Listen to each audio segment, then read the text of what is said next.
यूपीएससीचे form भरण्यास 4 February पासून सुरुवात झालेली आहे। 24 फेब्रुवारी पर्यंत हे फॉर्म तुम्ही भरू शकताय। यावेळी यूपीएससीचे फॉर्म भरताना काही मोठे बदल करण्यात आलेत। हे बदल नेमके काय आहेत त्याची माहिती आपण या व्हिडिओच्या माध्यमातून घेणार आहोत। पूर्वी यूपीएससीचा फॉर्म भरताना जे पोर्टल होतं ते म्हणजे ओटीआर। आता हे पोर्टल चेंज झालेलं आहे आणि आता हे पोर्टल असणार आहे यूआरएन। यामध्ये तुम्हाला युनिव्हर्सल रजिस्ट्रेशन नंबर मिळतो। हा नंबर कायमस्वरूपी असणार आहे।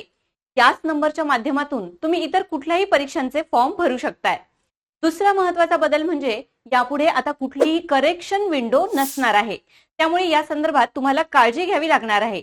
आणि तिसरा सर्वात महत्त्वाचा बदल म्हणजे फोटो अपलोड करण्यासंदर्भातला।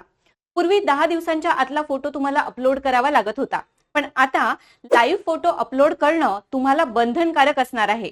ज्यामध्ये 3/4 पार्ट हा तुमचा कव्हर फेस झाला पाहिजे। आणि सगळ्यात इम्पॉर्टंट गोष्ट म्हणजे आता तुमचं आधार कार्ड कंपल्सरी असणार आहे। तेव्हा फॉर्म भरताना तुम्ही सुद्धा यूपीएससीचे हे महत्त्वाचे बदल लक्षात ठेवा आणि ही माहिती तुमच्या जास्तीत जास्त मित्रमैत्रिणींपर्यंत नक्की शेअर करा। व्हिडिओ आवडला असेल तर लाईक आणि शेअर करायला विसरू नका। धन्यवाद।